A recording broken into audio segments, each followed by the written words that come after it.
ನಮ್ಗೆ ಇದ್ದೇ ಇದೆ. ಇದು 24 ತಾಸು ನಮಗಿದೆ ಮಾತಾಡಲಿಕ್ಕೆ. ಇದು ನಮ್ಮ ಖುಷಿಗೆ ಬಂದು ಕುತ್ಕೊಂಡಿದೆ. ನಮಸ್ಕಾರ. ನೌಕರರ ಒಕ್ಕೂಟಕ್ಕೆ ಜಯವಾಗಲಿ, ನೌಕರರ ಒಕ್ಕೂಟಕ್ಕೆ ಜಯವಾಗಲಿ, ನೌಕರರ ಒಕ್ಕೂಟಕ್ಕೆ ಜಯವಾಗಲಿ. ಏನೇ ಬರಲಿ ಒಗ್ಗಟ್ಟಿರಲಿ, ಏನೇ ಬರಲಿ ಒಗ್ಗಟ್ಟಿರಲಿ. ಎಲ್ಲಿಯವರೆಗೆ ಹೋರಾಟ, ಗೆಲ್ಲುವವರೆಗೂ ಹೋರಾಟ, ಎಲ್ಲಿಯವರೆಗೆ ಹೋರಾಟ, ಗೆಲ್ಲುವವರೆಗೂ ಹೋರಾಟ. ಎಲ್ಲರಿಗೂ ನಮಸ್ಕಾರ. ಈ ಒಂದು ಸಂದರ್ಭದಲ್ಲಿ ಈ ಒಂದು ನಮ್ಮ ಪ್ರತಿಭಟನೆಗೆ ಹೋಗೊಟ್ಟು ಎಲ್ಲರೂ ಬಂದಿದ್ದೀರಿ. ನಮ್ಮ ಎಲ್ಲರಿಗೂ ಒಕ್ಕೂಟದ ಪರವಾಗಿ ಆದರದ ಸ್ವಾಗತ. ನಾನು ಡೈರೆಕ್ಟ್ ವಿಷಯಕ್ಕೆ ಬಂದ್ಬಿಡ್ತೀನಿ. ಎಲ್ಲರಿಗೂ ತಿಳಿದಿರುವ ಹಾಗೆ ಏನು ನಮ್ಮ ಮಾನ್ಯ ಸರ್ ಎಂ ವಿಶ್ವೇಶ್ವರಯ್ಯನವರು 1902ನೇ ಇಸ್ವಿಯಲ್ಲಿ ಬುನಾದಿ ಹಾಕಿದಂತಹ ಏನು ಶಿವನ ಸಮುದ್ರದಲ್ಲಿ ಏಷ್ಯಾ ಖಂಡದಲ್ಲಿ ಮೊದಲನೆಯ ಪವರ್ ಸ್ಟೇಷನ್, ಅಲ್ಲಿಂದ ಆಗಲೇ ನೀರು ಮುಳುಗಿದೀವಿ. ಈಗೂ ನಾವು ಅರ್ಕೊಳ್ಳಿಲ್ಲ, ಎಚ್ಚೆತ್ಕೊಳ್ಳಿಲ್ಲ ಅಂದ್ರೆ ಮುಂದೆ ಬಹಳ ಕಷ್ಟ ಇದೆ. ಹೀಗೆ ಕುತ್ಕೊಳ್ಬೇಕಂತ ನಾವು ಹೆಂಡತಿ ಜೊತೆ ಎದುರಾಡ್ಕೊತ ಚೌಕಬಾರ ಅದು ಬೇಡ ಅಂದ್ರೆ ಈಗಾಗಲೇ ಹಿರಿಯರು ಹೇಳಿದ್ರು ನಮ್ಗೆ ಏನ್ ಮಾಡಬೇಕು ಅಂತ. ಅದಕ್ಕೆ ಸನ್ನದ್ಧರಾಗೋಣ. ಮೊದಲು ನಮಗೆ ಸಮಯ ಪ್ರಜ್ಞೆ ಬೇಕು. ನಾವು ಆಕ್ಚುಲಿ 9:30 ಹೇಳಿದ್ದೀವಿ, 10:30 ಆದ್ರೂ ಕೂಡ ಕೆಲವು ಇನ್ನೂ ಬಂದಿಲ್ಲ. ಆಮೇಲೆ ನಮಗೆ ಈಗಿನ ಸ್ಟ್ರೆಂತ್ ಕೂಡ ಕಡಿಮೆ ಆಗಿದೆ, ಅದು ಕೂಡ ಬೇಸರ ಇದೆ. ಇಲ್ಲಿ ಯಾರೋ 4 ಜನಕ್ಕಷ್ಟೇ ಈ ಹೋರಾಟ ಬೇಕಾಗಿಲ್ಲ. ಪ್ರತಿಯೊಬ್ಬ ನೌಕರರು ಮತ್ತು ಅಧಿಕಾರಿಗಳಿಗೂ ಇವತ್ತು ಹೋರಾಟ ಬೇಕಾಗಿದೆ. ಈ ಹೋರಾಟಕ್ಕೆ ನಿಮ್ಮಲ್ಲಿ ಆ ಮನಸ್ಥೈರ್ಯ ಇಲ್ಲ, ಮನಸ್ಥಿತಿ ಇಲ್ಲ ಅಂದ್ರೆ ಬಹಳ ನೋವಿನ ಸಂಗತಿ ಇದೆ. ಬಹಳ ಬೇಜಾರಾಗ್ತದೆ. ನಾನು ಹೋಗಾಕ ಕರ್ಕೊಂಡ್ ಬರ್ತಿದ್ದೆ ಅದ್ರ ಬಗ್ಗೆ. ಬಹಳ ನೋವು ಅಂದ್ರೆ ನಾವಿನ್ನೂ ಅಷ್ಟೊಂದು ಪಕ್ವವಾಗಿಲ್ಲ. ನಮ್ಮಲ್ಲಿ ಇನ್ನೂ ಆ ಒಂದು ಎಚ್ಚರಿಕೆ ಗಂಟೆ ನಮ್ಮಲ್ಲಿ ಇನ್ನೂ ಬಾಸಿಲ್ಲ ಅಂತ ನಮಗೆ ಈಗ ಕಾಣಿಸ್ತೈತೆ ನೋಡಿರೋದು.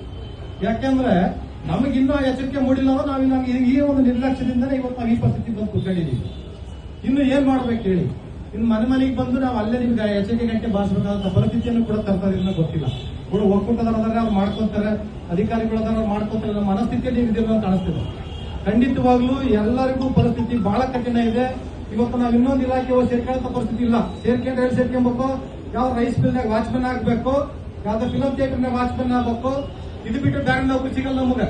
ಇವತ್ತು ನಾವು BE ಮಾಡಿದ್ದು, MTech ಮಾಡಿದ್ದು. ದಯಮಾಡಿ ಅರ್ಥ ಮಾಡ್ಕೊಳ್ಳಿ. ಇವತ್ತು ಇಂಥ ಪರಿಸ್ಥಿತಿ ಬಂದು ಬದುಕಿದೆ ನಮಗೆ. ಈಗೂ ನಾವು ಎಚ್ಚೆತ್ಕೊಳ್ಳಿಲ್ಲ ಅಂದ್ರೆ ಕಷ್ಟ ಆಗ್ತದೆ ಸ್ನೇಹಿತರೆ. ಈಗಾಗಲೇ ಬಹಳ ನಮ್ಮ ಹಿರಿಯರು ಹೇಳಿದ್ದಾರೆ. KF ಸರ್ ಇರ್ಬೋದು, ನಮ್ಮ ಪ್ರಶಾಂತ್ ಸರ್ ಇರ್ಬೋದೆಲ್ಲ ಹೇಳಿದ್ದಾರೆ. ಮುಂದಿನೂ ಕೂಡ ಹೇಳ್ತಾರೆ.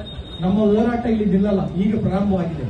ಈ ಪ್ರಾರಂಭ ಹೆಂಗಿರ್ಬೇಕನ್ನೋದನ್ನ ನಾವು ನಿಮ್ಗೆ ಬಹಳ ದೊಡ್ಡ ಪ್ರಮಾಣದಲ್ಲಿ ತೋರಿಸಬೇಕಾಗಿದೆ. ನಮ್ಮ ಹೋರಾಟದ ಜೊತೆಯಲ್ಲಿ ಇದು ಇವತ್ತಿಗಾಗಿ ಹೋರಾಟ ಅಲ್ಲ, ನಾಳೆ ನಮ್ಮ ಬದುಕಿಗಾಗಿ ಹೋರಾಟ, ನಾಳೆ ನಮ್ಮ ಫ್ಯೂಚರ್ಗಾಗಿ ಹೋರಾಟ. ಇವತ್ತು ಈ ಇಲಾಖೆಯನ್ನು ನಂಬಿಕೊಂಡು ನಾವು ಬಹಳ ಆಸೆಗಳನ್ನ ಕಂಡಿದ್ದೀವಿ. ನಮ್ಮ ಮಕ್ಕಳನ್ನ ಅಲ್ಲಿ ಓದಿಸ್ಬೇಕು, ಆಗ ಓದಿಸ್ಬೇಕು, ಈ ಓದಿಸ್ಬೇಕು, ನಾನು ಹೀಗಿರ್ಬೇಕು, ಆಗಿರ್ಬೇಕು. ಇದೆಲ್ಲದಕ್ಕೂ ಕೂಡ ಮಣ್ಣು ಬೀಳೋ ಸಮಯ ಬಂದಿದೆ. ಇದೆಲ್ಲವನ್ನು ಕೂಡ ಕನಸು ಕೊಚ್ಚಿ ಹೋಗುವಂತ ಸಮಯ ಬಂದಿದೆ. ಇದನ್ನ ಮತ್ತೆ ನಾವು ಕಟ್ಟಿಕೊಳ್ಬೇಕಾದ್ರೆ ದೃಢ ಸಂಕಲ್ಪ ಮಾಡಬೇಕು, ದಿಟ್ಟ ಹೋರಾಟವನ್ನು ಮಾಡಬೇಕು. ಆ ದಿಟ್ಟ ಹೋರಾಟ ಮಾಡಬೇಕಾದ್ರೆ ಫಸ್ಟ್ ನಾವುಗಳು ಸಮಯ ಪ್ರಜ್ಞೆಯನ್ನ ಕಲಿಯಬೇಕು. ಎಲ್ಲರೂ ಕೂಡ ಇದು ಎಲ್ಲರಿಗೂ ಅನ್ವಯಿಸ್ತದೆ. ಯಾರೋ ಒಬ್ಬರು ಹೋರಾಟ ಮಾಡಿದ ತಕ್ಷಣ ಇದು ಇಲಾಖೆ ಒಬ್ಬರು ಹೋರಾಟ ಮಾಡ್ತಾರೆ, ಅವ್ರ ಜೊತೆ ಎಲ್ಲರಿಗೂ ಆಗ್ತದೆ ಬಿಡೋ ಮನಸ್ಥಿತಿಯನ್ನ ಫಸ್ಟ್ ಹೊರಗೆ ಬರಬೇಕು. ಎಲ್ಲರೂ ಒಗ್ಗಟ್ಟಾಗಿ ಹೋರಾಟ ಮಾಡಿದಾಗ ಮಾತ್ರ ನಾವೇನಾದ್ರೂ ಸಾಧನೆ ಮಾಡ್ಲಿಕ್ಕೆ ಸಾಧ್ಯ. ಸ್ನೇಹಿತರೆ, ಕೈ ಜೋಡಿಸಬೇಕು. ಒಗ್ಗಟ್ಟಿನಲ್ಲಿ ಬಲವಿದೆ ಅಂತ ನಿಮ್ಗೆ ಹಿರಿಯರು ಸುಮ್ಮನೆ ಹೇಳಿಲ್ಲ. ಅದನ್ನ ಬಿಟ್ಟು ನಾವು ಒಬ್ಬೊಬ್ಬರೇ ಮಾತಾಡ್ಕೊಂತ ಕೂತ್ಕೊಂಡು ಬಂದಿದ್ದೀವಿ. ಇವತ್ತು ಒಂದ್ ದಿವಸ ರಜೆ ಕೊಟ್ಟಿದ್ದಾರೆ, ಆರಾಮದೀವಿ, ತಿರುಗಾಡೋಣ, ಮಾತಾಡೋಣ ಅನ್ನೋದಿದ್ರೆ ಖಂಡಿತವಾಗ್ಲೂ ಇದರಿಂದ ಏನು ಉಪಯೋಗ ಇಲ್ಲ. ಹಾಗಾಗಿ ಯಾರು ಮನಸ್ಸಿಗೆ ಬೇಜಾರು ಮಾಡ್ಕೊಂಬೇಡಿ. ಇದು ಕಠಿಣವಾದ ಪರಿಸ್ಥಿತಿ. ಈ ಕಠಿಣವಾದ ಪರಿಸ್ಥಿತಿ ಎದುರಿಸಲೇಬೇಕಾಗಿದೆ ನಾವು. ಇವತ್ತು ಅಧಿಕಾರಿಗಳು ಕೂಡ ನಮಗೆ ಎಲ್ಲಾ ರೀತಿಯಲ್ಲೂ ಸಹಕಾರವನ್ನು ಕೊಟ್ಟು ಅವರೇ ಮುಂಚೂಣಿ ನಿಂತು ಈ ಹೋರಾಟಕ್ಕೆ ನಮಗೆ ಬೆಂಬಲ ಸೂಚಿಸ್ತಾರೆ. ನಾವು ಅವ್ರ ಜೊತೆ ಕೈ ಜೋಡಿಸ್ತೀವಿ ಅಂದ್ರೆ ಬಲಿಪಟ್ಟ ಇಲ್ಲಿ ಪ್ರತಿಫಲ ಪಡ್ಕೊಳ್ಬೇಕಾದ್ರೆ ಹೆಂಗೆ? ಇದು ಒಂದು ಅಧಿಕಾರಿಗಳಿಗೆ ಮಾತ್ರ ಪ್ರತಿಫಲ ಅಲ್ಲ, ಎಲ್ಲರಿಗೂ ಬರ್ತದೆ. ನಾಳೆ ಪುಟ್ಟವಾಗಿ ಈ ಪ್ಯಾರಲಲ್ ಲೈಸೆನ್ಸ್ ಅನ್ನು ಕೊಡ್ಲಿಲ್ಲ ಅಂತಂದ್ರೆ ಈಗಾಗಲೇ ನಾವು ಎಲ್ಲಾ ರೀತಿಯಲ್ಲಿ ಪತ್ರಕರ್ತರುಗಳನ್ನ ಪ್ರಾರಂಭ ಮಾಡಿದ್ದೇವೆ, ಮೇಲ್ ಮೂಲಕ ಪ್ರಾರಂಭ ಮಾಡಿದ್ದೇವೆ. ಬಾಟಮ್ ಲೆವೆಲ್ ಅಲ್ಲಿ ಏನ್ ಮಾಡ್ಬೇಕು ಎಲ್ಲವನ್ನು ಅಧಿಕಾರಿಗಳು ಮತ್ತು ನೌಕರೆಲ್ಲರೂ ಮಾಡ್ತಾರೆ. ನಮ್ಮ SC ಸಾಹೇಬರು ಮೊನ್ನೆ ಮೀಟಿಂಗ್ ಕರೆದ್ಬಿಟ್ಟು ಎಷ್ಟು ಪ್ರಮಾಣದ ದಾವಣಗೆರೆ ಸರ್ಕಲ್ ಕಡಿಮೆ ಇತ್ತು ಆಕ್ಚುಲಿ ಹೇಳ್ಬೇಕಾದ್ರೆ. ಇವತ್ತು ನಾವೇ ಟಾಪರ್ ಅದೀವಿ. ಆ ಮಟ್ಟಕ್ಕೆ ನಮ್ಮಲ್ಲಿ ಇವತ್ತು ಇದು ಅಬ್ಜೆಕ್ಷನ್ ಫೈಲ್ ಆಗ್ತಾ ಇದೆ. ಇವತ್ತು ನಾನೇ ನಂದೊಂದೇ ಸೆಕ್ಷನ್ 3200 ಅಬ್ಜೆಕ್ಷನ್ಸ್ ನಾನು ಸೈನ್ ಮಾಡಿಸ್ಕೊಂಡು ಬಂದಿದ್ದೀನಿ. ಹಾಗೆ ನಮ್ಮ ಉಪವಿಭಾಗದಿಂದ ಸಾಮಾನ್ಯ 10,000ಕ್ಕೂ ಅಧಿಕವಾಗಿ ಅಬ್ಜೆಕ್ಷನ್ಸ್ ಫೈಲ್ ಆಗ್ತದೆ. ಇವತ್ತು ನಮ್ಮ ಸರ್ಕಲ್ ಅಲ್ಲಿ ಹೈಯೆಸ್ಟ್ ಆಗ್ತದೆ. ನಾಳೆ ನಾವು ಗಾಡಿ ತಗೊಂಡು ನಾವೇ ಪ್ರಯಾಣವಾಗಿ ಕೊಟ್ಟು ಬರೋತಕ್ಕಂಥ ಮಾತನ್ನು ಕೂಡ ನಾವು ಮಾಡ್ತಾ ಇದೀವಿ.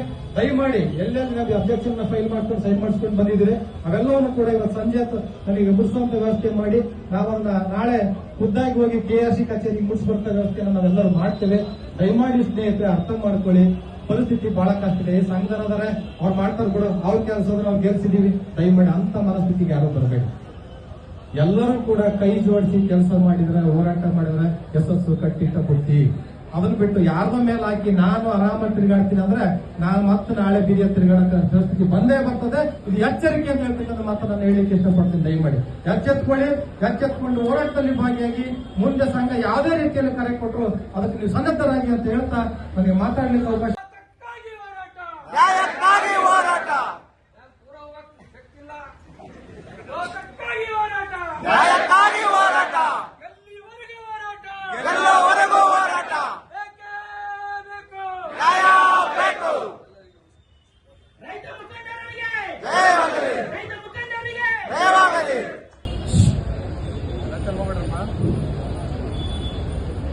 ನೌಕರರ ಒಕ್ಕೂಟಕ್ಕೆ ಜಯವಾಗಲಿ, ನೌಕರರ ಒಕ್ಕೂಟದ ಹೋರಾಟಕ್ಕೆ, ನೌಕರರ ಒಕ್ಕೂಟದ ಹೋರಾಟಕ್ಕೆ. ಎಲ್ಲ ಮಾನಸಿಕವಾಗಿ ರೆಡಿ ಇದ್ದೀರಿ. ನಾಳೆ ವ್ಯಾನ್ಗಳು ಕಳಿಸಿ ಜೈಲ್ಗೆ ಹಾಕ್ತೀವಿ ಅಂದ್ರು ರೆಡಿ ಇದ್ದೀರಾ? ಇಂಥ ಹೋರಾಟ ಆದ್ರೆ ಗೆಲುವು, ಇಲ್ಲ ಅಂದ್ರೆ ಸುಮ್ಮನೆ ದ್ವಾರ ಸಭೆ ಮಾಡ್ತೀವಿ, ಪತ್ರ ಕಳಿಸಿ ಬೆಳಗ್ಗೆಯಿಂದ ಸಂಜೆ ತನಕ ಕೆಲಸ ಮಾಡಿ ಮನೆಗೆ ಹೋಗ್ತೀವಿ ಅಂತ ಹೇಳಿದ್ರೆ ಜಯ ಸಿಗಲ್ಲ, ನ್ಯಾಯ ಸಿಗಲ್ಲ. ಹಾಗಾಗಿ ಪ್ರಸ್ತಾವನೆಯಲ್ಲಿ ನಮ್ಮ ಸಹೋದರ ಹೇಳಿದ್ದಾರೆ, 1902ರಿಂದ ವಿದ್ಯುತ್ ಶಕ್ತಿಯನ್ನು ನಾವು ಬಳಸ್ತಾ ಇದ್ದೀವಿ. ಬಳಸುವ ದಿಕ್ಕಿನಲ್ಲಿ ಈಗ ನಮಗೆ ಭೂತ ಕಾಣ್ತಾ ಇದೆ, ಪತ್ರಿಕೆ ಬಂದ್ಬಿಟ್ಟಿದೆ. ಈಗ 2003ರಲ್ಲಿ ಆಕ್ಟ್ ಆಗಿದೆ. ಅದಕ್ಕೋಸ್ಕರ ಟಾಟಾ ಕಂಪನಿಯವರು ಸಮಾನಾಂತರ ವಿದ್ಯುತ್ ಶಕ್ತಿಯನ್ನ ಸರಬರಾಜು ಮಾಡಲಿಕ್ಕೆ ಅರ್ಜಿ ಹಾಕೊಂಡಿದ್ದಾರೆ ಅಂತ ಹೇಳಿದರೆ, ಅದು ಏನಾದರೂ ಪ್ರಕ್ರಿಯೆ ಯಶಸ್ವಿ ಆದರೆ ಮುಂದಿನ ಹಂತ ಸಮಾನಾಂತರ ಆಡಳಿತ. ಗೊತ್ತಾಯ್ತಲ್ಲ, ಸಮಾನಾಂತರ ಆಡಳಿತ. ಕಾರಣ ಇಷ್ಟೇ, ಈಸ್ಟ್ ಇಂಡಿಯಾ ಕಂಪನಿ ಇಂಗ್ಲೆಂಡ್ ಇಂದ ಬಂದ್ರವರು ಇಡೀ ದೇಶನೇ ಆಳಿಬಿಟ್ರು. ಎಷ್ಟು ವರ್ಷ? 200 ವರ್ಷಗಳಿಗಿಂತ ಹೆಚ್ಚು ಕಾಲ ಆಡಳಿತ ಮಾಡಿದ್ರು. ಹಾಗೇನೆ ಇವ್ರಿಗೂ ಕೂಡ ಅವಕಾಶ ಮಾಡಿಕೊಟ್ರೆ ಇವರು ಕೂಡ ನಿಮ್ಮನ್ನ ಆಳ್ತಾರೆ, ನಿಮ್ಮ ಎಲ್ಲರನ್ನೂ ಆಳ್ತಾರೆ.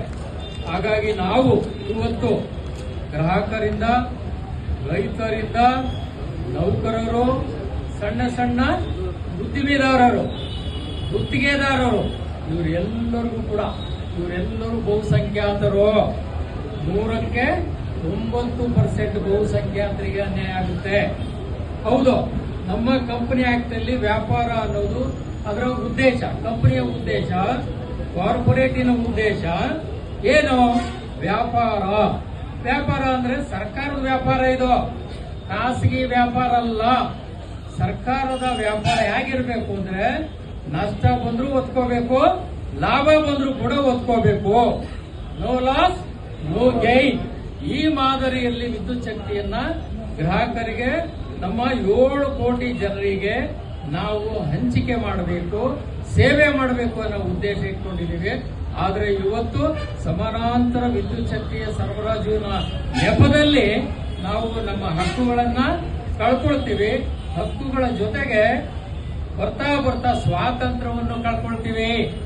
ಅದಕ್ಕೋಸ್ಕರ ಹೇಳಿದ್ರಲ್ಲ, ಈಗ ತಾನೇ ಕ್ಯಾನ್ಸರ್ ಆರಂಭ ಆಗಿದೆ, ಅದಕ್ಕೆ ಟ್ರೀಟ್ಮೆಂಟ್ ಏನು? ಟ್ರೀಟ್ಮೆಂಟ್ ನಮ್ಮ ಹೋರಾಟನೇ ಟ್ರೀಟ್ಮೆಂಟ್. ಈ ಒಂದು ಟ್ರೀಟ್ಮೆಂಟ್ಗೆ ನೀವೆಲ್ಲರೂ ಸದಾ ರೆಡಿಯಾಗಿರಬೇಕು. ಈಗ ನಮ್ಮ ಅಧಿಕಾರಿ ಹೇಳ್ತಿದ್ರು, ನಾವು ಫ್ರಂಟ್ ಲೈನ್ ಅಲ್ಲಿ ಇದೀವಪ್ಪ, ನಮ್ಮ ಹೆಸರು ಸರ್ಕಾರಕ್ಕೆ ಹೋಗುತ್ತೆ. ಹೋಗ್ಲಿ, ಸರ್ಕಾರಕ್ಕೆ ಯಾಕೆ, ಜೈಲಿಗೆ ಹೋಗ್ಲಿ, ರೆಡಿ ಇರೋಣ. ಒಬ್ಬರನ್ನ ಮುಂದಕ್ಕೆ ತಳ್ಳಿ ನಾವು ಮನೆಗೆ ಹೋಗ್ಬಿಟ್ರೆ ಹೋರಾಟ ಯಶಸ್ವಿ ಆಗಲ್ಲ. ಹೋದ್ರೆ ಎಲ್ಲರೂ ಹೋಗ್ಬೇಕು, ಉಳಿದ್ರೆ ಎಲ್ಲರೂ ಉಳಿಬೇಕು. ಹಾಗಾಗಿ ನಮ್ಮ ಹೋರಾಟಕ್ಕೆ ನಾವು ಒಂದು ಸಮನ್ವಯ ಸಮಿತಿಯನ್ನ ರೆಡಿ ಮಾಡ್ಕೊಳ್ಳೋಣ. ಏನ್ ಸಮನ್ವಯ ಸಮಿತಿ ಅಂದ್ರೆ, ಪಿಂಚಣಿದಾರರು ನಮ್ಮ ಜೊತೆಗೆ ಇರ್ತಾರೆ, ಯಾಕೆಂದ್ರೆ ಅವ್ರದ್ದೇ ಜೀವನ ನಡೆಯಲ್ವಾ, ನಡಿಬೇಕಾಗಿಲ್ವಾ? ಎಲ್ಲ ಗ್ರಾಮೀಣ ಪ್ರದೇಶದ ಸೇವೆಯನ್ನು ಮಾಡತಕ್ಕಂಥ ಎಲ್ಲ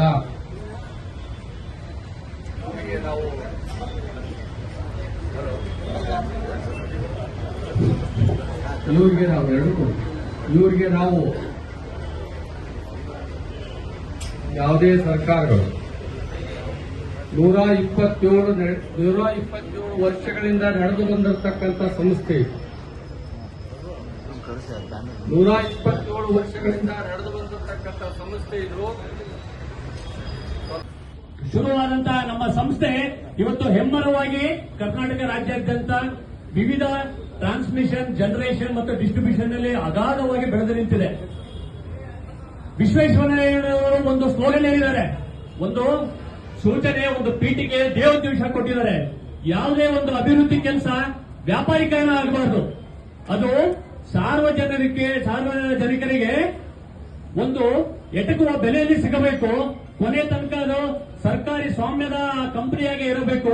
ಅದರಲ್ಲಿ ಯಾವುದೇ ಖಾಸಗೀಕರಣ, ವ್ಯಾಪಾರೀಕರಣಕ್ಕೆ ಅವಕಾಶ ಕೊಡಬಾರದು ಅಂತ ಒಂದು ಧ್ಯೇಯ ಉದ್ದೇಶದಂತ ಕಟ್ಟಿ ಬೆಳೆಸಿದಂತಹ ಇವತ್ತು ಹೆಮ್ಮರವಾಗಿ ಬೆಳೆಸಿದಂತಹ ಸಂಸ್ಥೆ ಖಾಸಗೀಕರಣಕ್ಕೆ ಈಗಿನ ಏನು ರಾಜಕಾರಣ ವ್ಯವಸ್ಥೆಯಲ್ಲಿ ಪಿತೂರಿ ನಡೀತಾ ಇದೆ. ಇದು ಖಾಸಗೀಕರಣ ಆಯ್ತು ಅಂತಂದ್ರೆ ನಮ್ಮೆಲ್ಲರ ಜೀವನ ನಶ್ವರ. ಇದಕ್ಕೆ ಮೊದಲನೆಗೆ ಪೆಟ್ಟು ಬೀಳುವಂತದ್ದು ಗ್ರಾಹಕರಿಗೆ ಬೆಲೆ ಏರಿಕೆ ಬಿಸಿ ಮುಟ್ಟುತ್ತೆ. ಪ್ಯಾರಲಲ್ ಆಗಿ ರೈತರಿಗೆ ವಿದ್ಯುತ್ ವಂಚಿತರಾಗ್ತಾರೆ. ಪ್ರತಿಯೊಂದು ಐಪಿ ಸೆಟ್ಗಳನ್ನ ಮೀಟರಿಂಗ್ ವ್ಯವಸ್ಥೆಯಲ್ಲಿ ಬರುತ್ತೆ. ಆಮೇಲೆ ಸುಮಾರು ಇಲ್ಲಿ ಇರುವಂತಹ ಸುಮಾರು 60,000 ಏನು ಸಿಬ್ಬಂದಿಗಳಿದ್ದಾರೆ, ಅವರಿಗೆ ಸ್ಯಾಲರಿ ಮತ್ತೆ ಪೆನ್ಷನ್ ಕೊಡುವಂತ ಪರಿಸ್ಥಿತಿಗೂ ಸಹಿತ ಕಂಪನಿ ಇರಲಿಲ್ಲ. ಇದೇನು ಮೊನೋಪೊಲಿ ನಾವು ಅವಾಯ್ಡ್ ಮಾಡ್ತೀವಿ, ಸಾರ್ವಜನಿಕರಿಗೆ ಒಳ್ಳೆ ಎಟ್ಕೋ ಬೆಲೆಯಲ್ಲಿ ಕೊಡ್ತೀವಿ ಅಂತ ಹೇಳಿ ಏನಿದೆ ದುರ್ದುದ್ದೇಶದಿಂದ ಏನೊಂದು ಅಮೆಂಡ್ಮೆಂಟ್ ತಂದಿದ್ದಾರೆ. ಇದನ್ನ ನಾವು ಮೊದಲಿಂದನೂ ವಿರೋಧಿಸ್ತಾ ಬಂದಿದ್ದೀವಿ, ವಿರೋಧಿಸ್ತೀವಿ, ಕೊನೆ ತನಕ ವಿರೋಧಿಸ್ತಾನೇ ಇರ್ತೀವಿ. ಯಾವುದೇ ಕಾರಣಕ್ಕೂ ಖಾಸಗೀಕರಣ ಆಗ್ಲಿಕ್ಕೆ ನಾವು ಬಿಡಬಾರದು. ಇದು ಏನು ಖಾಸಗೀಕರಣ ಅನ್ನೋದನ್ನು ತೆಗೆದು ಇದನ್ನ ಇನ್ನೊಂದು ಎಲೆಕ್ಟ್ರಿಸಿಟಿ ಆಕ್ಟ್ ಅಲ್ಲಿ ಏನು 2003 ಒಂದು ಸೆಕ್ಷನ್ 14 ಪ್ರಾವಿಷನ್ ನಂಬರ್ 6 ಅಲ್ಲಿ ಏನು ಹೇಳ್ತಾರೆ, ಅದರಲ್ಲಿ ಪ್ಯಾರಲಲ್ ಲೈಸೆನ್ಸ್ಗೆ ಅವಕಾಶ ಕೊಡಬಹುದು ಅಂತ ಅಮೆಂಡ್ಮೆಂಟ್ ಪಾಸ್ ಆಗಿದೆ. ಆ ಒಂದು ನಿಟ್ಟಿನಲ್ಲಿ ಸಿಆರ್ಸಿ ಮತ್ತೆ ಕೆಆರ್ಸಿ ಅವಕಾಶ ಮಾಡಿಕೊಟ್ಟಿದೆ. ಇದರಲ್ಲಿ 100% ದುರುದ್ದೇಶನೇ ಕೊಡಿರೋದು. ಎಲ್ಲೋ ಬೇರೆ ಯಾವುದೋ ಸ್ಟೇಟ್ ನಲ್ಲಿ ನಷ್ಟ ಆಯಿತು ಅಂದ ತಕ್ಷಣ ಅದನ್ನ ದೇಶಾದ್ಯಂತ ವ್ಯಾಪಾರೀಕರಣ, ಖಾಸಗೀಕರಣ ಮಾಡಲಿಕ್ಕೆ ಅವಕಾಶ ಇರಕೂಡದು. ಒಂದು ಸರ್ಕಾರದ ವ್ಯವಸ್ಥೆ ಹೇಗಿರಬೇಕು ಅಂದ್ರೆ ಯಾವುದೇ ಕಾರಣಕ್ಕೂ ನೆಲ, ಜಲ, ವಿದ್ಯುತ್, ಆರೋಗ್ಯ ಮತ್ತು ಎಜುಕೇಶನ್ ಯಾವತ್ತೂ ವ್ಯಾಪಾರೀಕರಣ ಆಗಬಾರದು, ಖಾಸಗೀಕರಣ ಆಗಬಾರದು. ಈ ಒಂದು ನಿಟ್ಟಿನಲ್ಲಿ ನಾವು ಬಹಳ ಹೋರಾಟ ಮಾಡಬೇಕಾಗಿದೆ. ಇವತ್ತು ಏನೇ ಟಾಟಾದವರು ನಮ್ಮಲ್ಲಿ ಪ್ಯಾರಲಲ್ ಲೈಸೆನ್ಸಿಂಗ್ ನಮ್ಮ ಕರ್ನಾಟಕ ರಾಜ್ಯದ 19 ಜಿಲ್ಲೆಗಳಲ್ಲಿ 19 ಸ್ಥಳಗಳಲ್ಲಿ ಏನು ಆಯ್ಕೊಂಡಿದ್ದಾರೆ, ಇದನ್ನ ಚೆರಿ ಪಿಕ್ಕಿಂಗ್ ಅಂತ ಹೇಳ್ತಾರೆ. ಯಾರಿಗಾದ್ರೂ ಗೊತ್ತಿದೆ ಚೆರಿ ಪಿಕ್ಕಿಂಗ್ ಅಂದ್ರೆ ಏನು ಅಂತ? ಚೆರಿ ಹಣ್ಣು ಅಂತ ಏನು ಅಂತ ಗೊತ್ತಿದೆ? ಯಾವ ಗಿಡದಲ್ಲಿ, ಚೆರಿ ಗಿಡದಲ್ಲಿ ರಸವತ್ತಾದ ಚೆನ್ನಾಗಿರುವಂತಹ ಹಣ್ಣನ್ನ ಕಿತ್ತು ವ್ಯಾಪಾರಕ್ಕೆ ಬಳಸಿ ಲಾಭ ಮಾಡಿಕೊಳ್ಳುವಂತಹ ಹಣ್ಣಿಗೆ ಚೆರಿ ಪಿಕ್ಕಿಂಗ್ ಅಂತ ಒಂದು ಹೆಸರನ್ನ ಕೊಟ್ಟಿದ್ದಾರೆ. ಅಂದ್ರೆ ಎಲ್ಲಿ ಕಮರ್ಷಿಯಲ್ ಆಕ್ಟಿವಿಟಿ ಬಹಳ ಇದೆ, ಎಲ್ಲಿ ಇಂಡಸ್ಟ್ರಿಯಲ್ ಆಕ್ಟಿವಿಟೀಸ್ ಬಹಳ ಇದೆ, ಆ ಒಂದು ನಗರಗಳನ್ನ ಇವರು ಆಯ್ಕೆ ಮಾಡಿಕೊಂಡಿದ್ದಾರೆ ಮೊದಲನೇ ಹಂತದಲ್ಲಿ.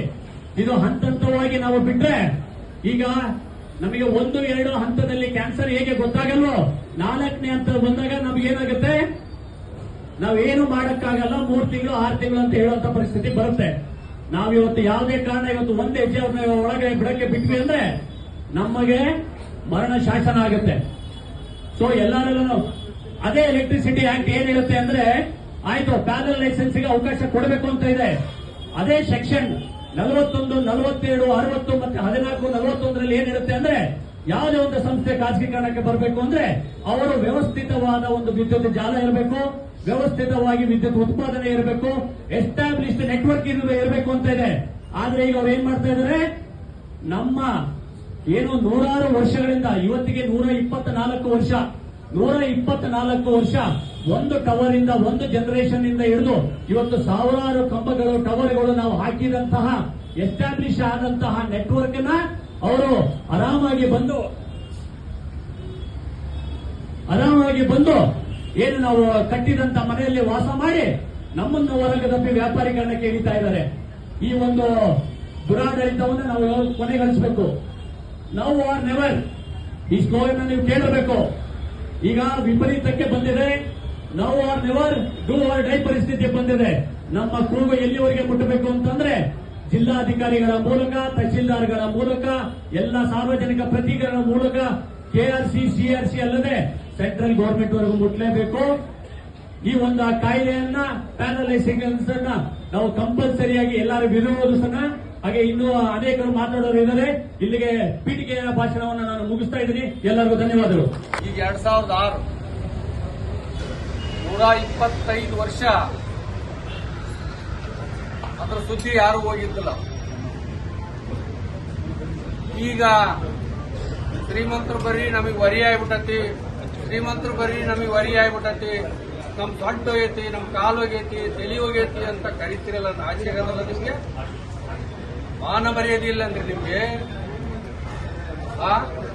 120 ಗಾಳಿ ಬೆಳಕು ನೀರನ್ನ ಯಾವುದೇ ಸರ್ಕಾರಗಳು ಉಚಿತವಾಗಿ ಕೊಡಬೇಕು.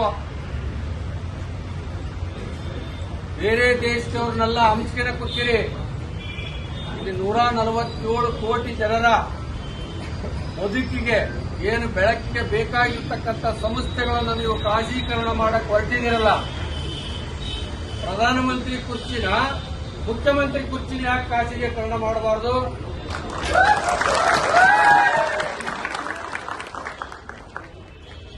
ಅಲ್ರಿ, ಆ 137 ಜನಕ್ಕೆ ನೀವು ಮೊನ್ನೆ ಹೋದ ವರ್ಷ ಅವ್ರು ತೆರಿಗೆ ಕಟ್ಟೋದ್ರಲ್ಲಿ ಎಕ್ಸಂಪ್ಷನ್ ಕೊಟ್ರಿ. 19,000, 16,000, 15,000, 12,000, 4,500 ಕೋಟಿ, 5,500 ಕೋಟಿ ಎಕ್ಸಂಪ್ಷನ್ ಕೊಟ್ರಲ್ಲ.